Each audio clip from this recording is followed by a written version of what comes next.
Hello बच्चों, चलिए प्रश्न को देखते हैं। प्रश्न देखिए, अभिकथन दिया गया है। एल्कोहल नाभिक स्नेही एवं इलेक्ट्रॉन स्नेही दोनों की भांति क्रिया करते हैं।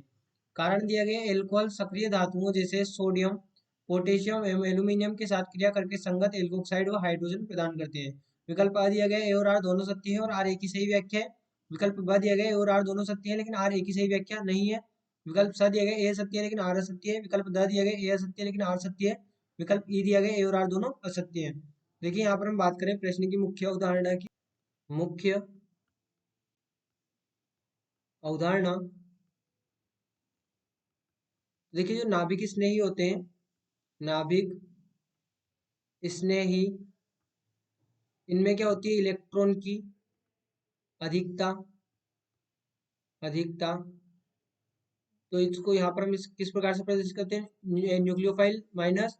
और जो इलेक्ट्रॉन स्नेही होते हैं, इलेक्ट्रॉन स्नेही, इनमें इलेक्ट्रॉन की क्या होती है, कमी।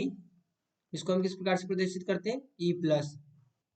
तो देखिए यहाँ पर ध्यान दें, हमारे पास में मान लीजिए यहाँ पर अभिक्रिया है आर एक्स और आर, यहाँ पर ये आर ओ एच, ये अभिक्रिया है। तो अब यहाँ पर देखिए लोन पेयर उपस्थित है, तो ये ऑक्सीजन क्या करता है, ये ऑक्सीजन अपने लोन पेयर देता है एल्किल समूह को। तो यहाँ से आर एक्स निष्कासित हो रहा होता है, ये क्या बनाता है, आर ओ आर, और साथ में यहाँ पर क्या बन रहा होता है, यहाँ पर बन रहा होता है एच एक्स। अब देखिए यहाँ पर इस चीज को समझे कि यहाँ पर ऑक्सीजन के पास क्या थे, इलेक्ट्रॉन थे, तो इसने इलेक्ट्रॉन किसको दिए, यहाँ पर एल्किल समूह को, यानी कि नाभिक स्नेही क्या करते हैं, इलेक्ट्रॉन इलेक्ट्रॉन युग्म इलेक्ट्रॉन युग्म या इलेक्ट्रॉन प्रदान करते हैं, इलेक्ट्रॉन प्रदान करते हैं।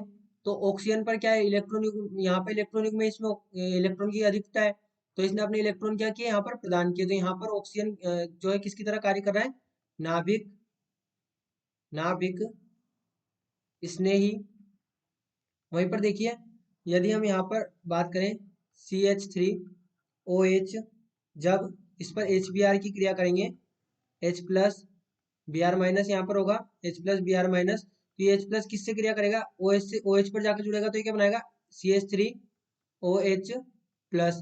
अब देखिए यहाँ पर ये जो बना है, ये जो इस बॉन्ड के इलेक्ट्रॉन है, ये कौन लेगा, ऑक्सीजन लेगा। तो यहाँ पर ये किसकी तरह कार्य कर रहा है, यहाँ पर ये कार्य कर रहा है इलेक्ट्रोफाइल की तरह, यानी कि इलेक्ट्रॉन स्नेही की तरह यहाँ पर ये कार्य कर रहा है। तो अब क्या होगा, इस बॉन्ड के इलेक्ट्रॉन जब ऑक्सीजन के पास जाएंगे, तो ये क्या बनाएगा, CH3 प्लस, और साथ में यहाँ पर क्या बन जाएगा, जल। अब जब इससे Br माइनस क्रिया करेगा, Br माइनस, तो ये क्या बना लेगा, CH3Br यहाँ पर ये निर्मित कर लेगा। तो अब यहाँ पर समझे, जो हमारे पास में कार्बन ऑक्सीजन बंध टूटता है, कार्बन ऑक्सीजन बंध टूटता है, तब तब एल्कोहल तब एल्कोहल इलेक्ट्रॉन स्नेही की तरह, इलेक्ट्रॉन स्नेही की तरह, इलेक्ट्रॉन स्नेही की तरह कार्य करता है।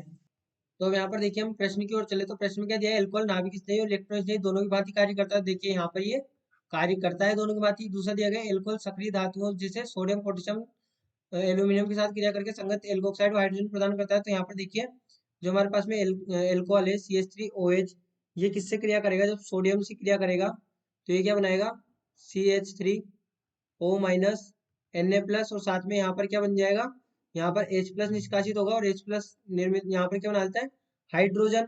वहीं पर देखिए, जब ये पोटेशियम से क्रिया करेगा, तो ये क्या बनाएगा, CH3O माइनस K प्लस, और उसके बाद में जब ये एल्यूमिनियम से क्रिया करेगा, तो एल्यूमिनियम से क्रिया करने के दौरान ये क्या बनाएगा, CH3O minus whole thrice Al, ये यहाँ पर निर्मित करेगा।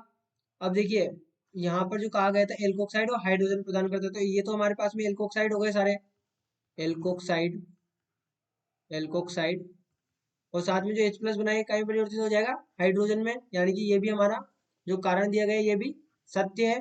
लेकिन यहाँ पर समझे कि कारण जो दिया गया है वो कथन की सही व्याख्या नहीं है। एल्कोहल, अब ये अपने आप में एक अलग स्टेटमेंट है और ये अपने आप में एक अलग स्टेटमेंट है। तो यहाँ पर हमारा विकल्प ब सही हो जाएगा, ए और आर दोनों सत्य है लेकिन आर एक ही सही व्याख्या नहीं है। तो बच्चों, आशा करते हैं आपको प्रश्न समझ आया होगा। धन्यवाद।